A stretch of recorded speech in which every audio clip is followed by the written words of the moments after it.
شب آرام آرام بر اردوگاه خراسان سایه انداخته بود. بادی سرد از سمت کوههای نیشابور می‌وزید. شعله آتش را خم می‌کرد و سایه خسته نادر را بر خاک می‌رقصاند. او تنها بود در دل شبی که حتی شمشیرش هم از سکوتش ترسیده بود. کسی از چادرهای اطراف صدایی نمیداد. فقط صدای زغالهایی بود که آرام ترک می‌خوردند. نادر به آسمان نگاه کرد. ستاره‌ها را شمرد، اما دیگر هیچ آرزویی برایش نمانده بود. صدای نفسش با باد قاطی شده بود. آرام گفت: این همه جنگ برای چه؟ روزی برای آرامش شمشیر کشیدم، اما هرچی بیشتر جنگیدم از آرامش دورتر شدم. او دستش را روی خاک گذاشت. داغ بود، خاکی که روزی برایش خون ریخته بود. حالا زیر انگشتانش آرام بود، درست مثل دستی که می‌خواهد دل پادشاهی خسته را نوازش کند. از دور صدای یک پیرمرد آمد. شاید یکی از نگهبانان بود، یا شاید خیال نادر که با او سخن می‌گفت. ای نادر، شاه جهان، خسته‌ای، بخواب. بگذار شمشیرت هم کمی استراحت کند. نادر لبخندی زد، اما چشمانش هنوز بیدار بود. در ذهنش فریادها، طبلها و صدای شمشیرهایی که در گذشته برق می‌زدند هنوز زنده بودند.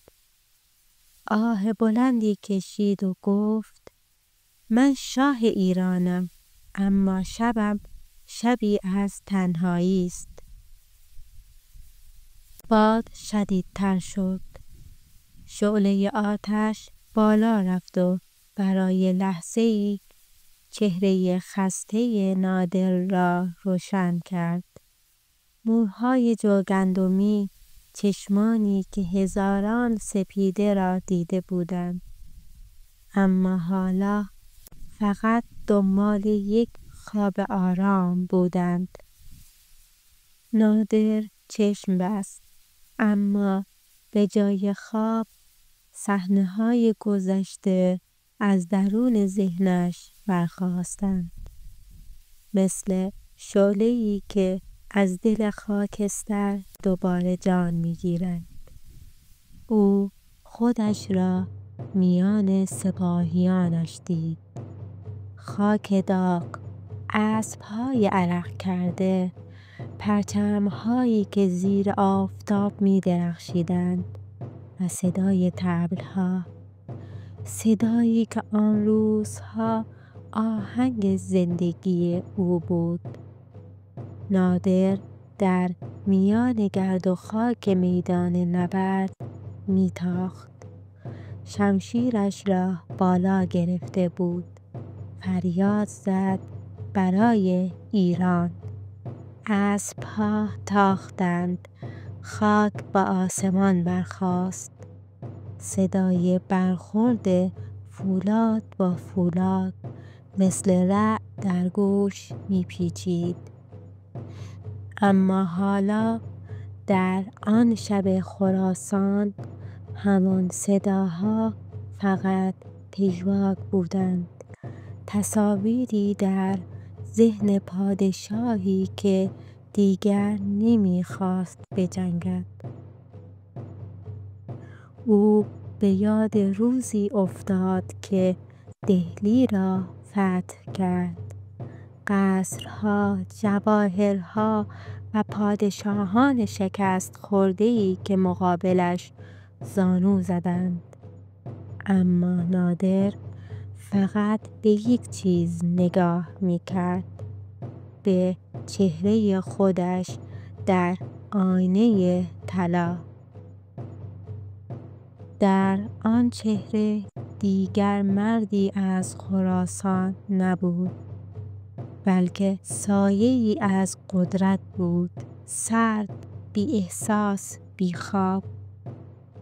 او آهی کشید: من از خاک برخاستم تا عدالت را برپا کنم، اما در میان تاج‌ها خودم را گم کردم.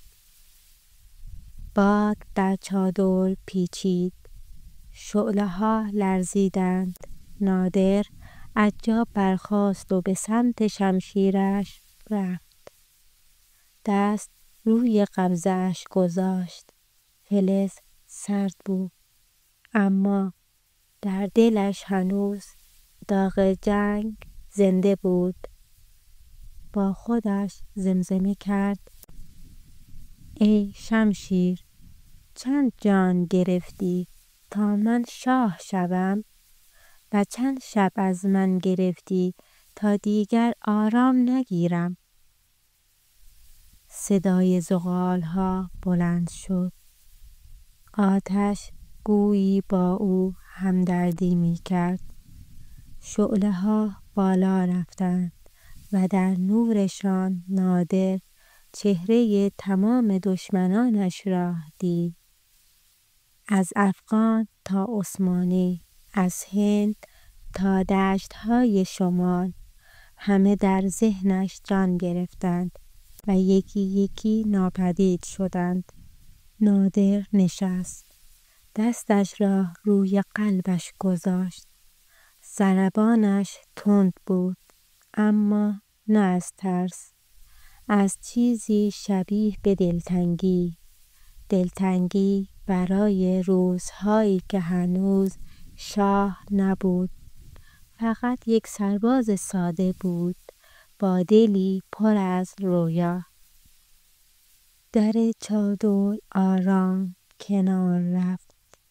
صدای چوبی شنیده شد که با زمین تماس داشت.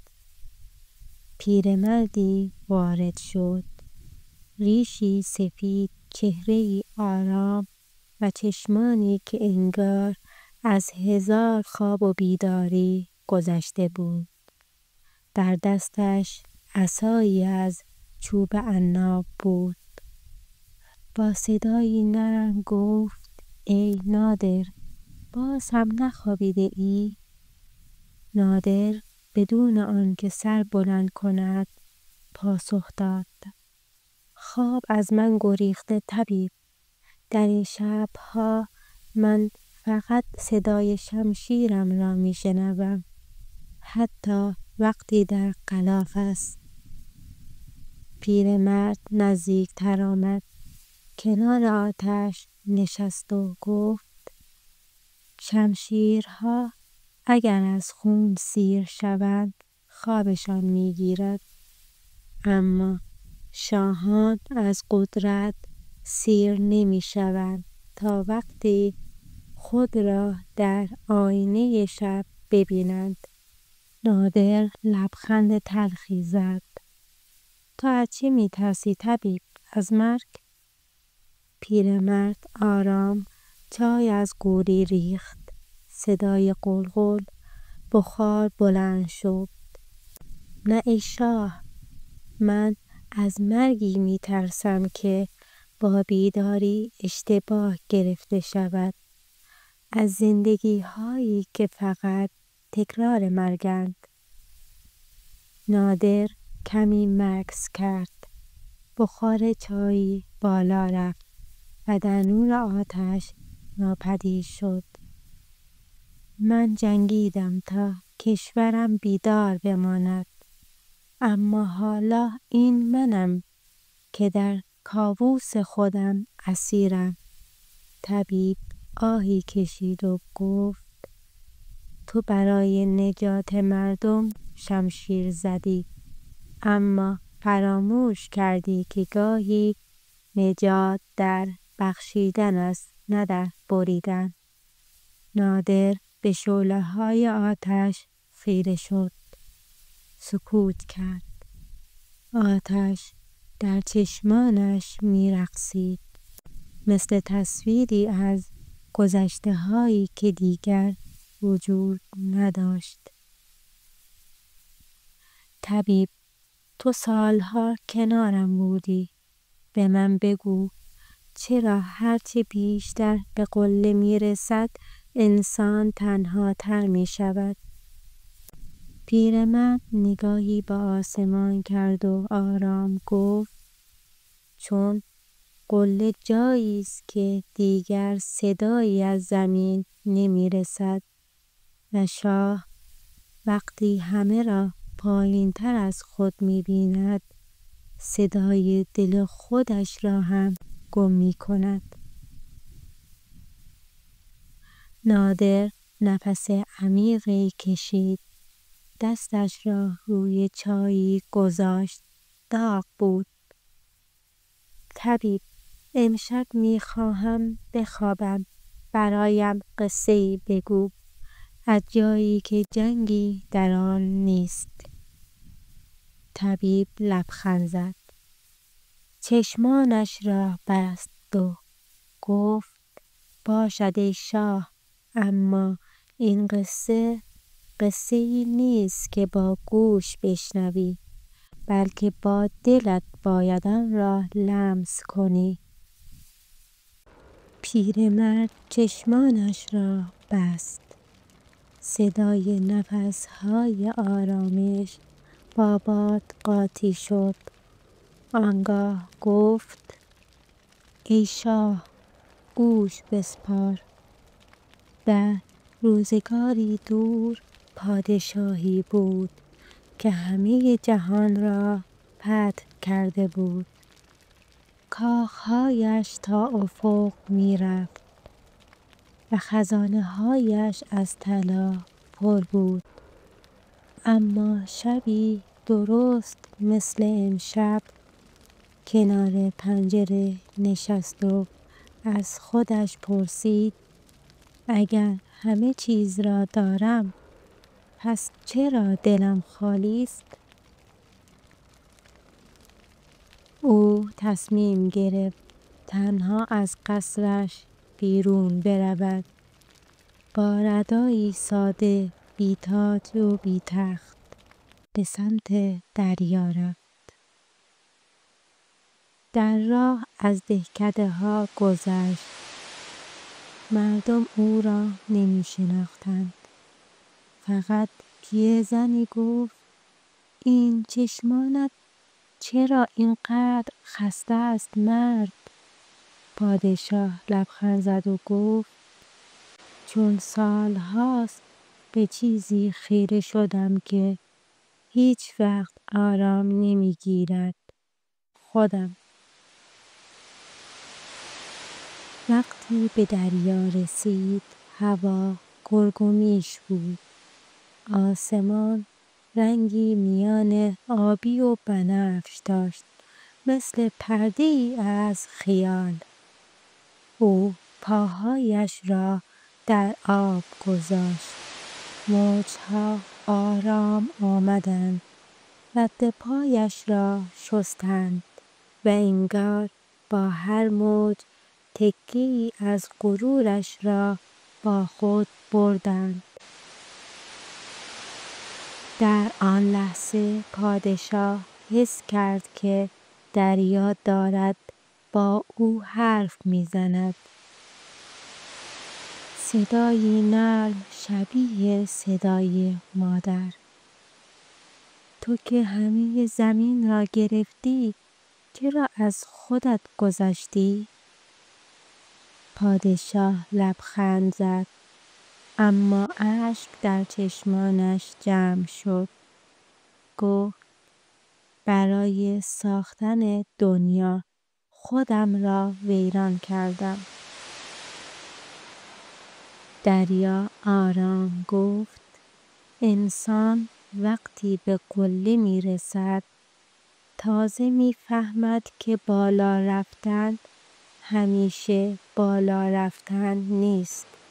گاهی باید فرو رفت در دل خویش در عمق آب تا آرام گیرد. پادشاه چشمانش را بست. موجی آمد و او را در آغوش گرفت. نه غرق شد نه ترسید بلکه برای اولین بار خودش را سپرد. طبیب مکث کرد. صدای زغال هنوز آرام می سوخت. نادر میدانی آن پادشاه چه کسی بود؟ نادر با صدایی آرام پاسخ داد نه.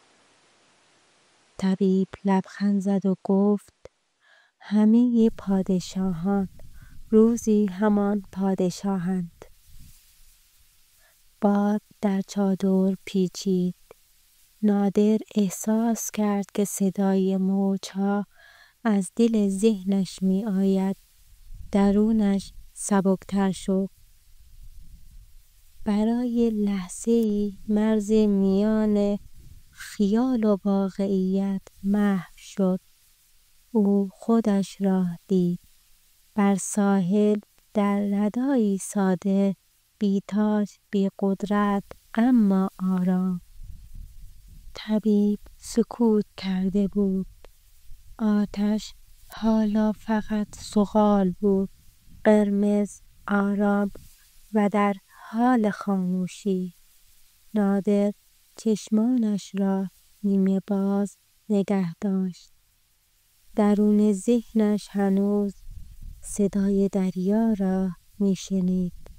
اما این بار موجها از درون خودش برمی خواستند. او آرام گفت طبیب انگار دیگر صدای شمشیرم را نمی شنوم. پیرمرد لبخند زد.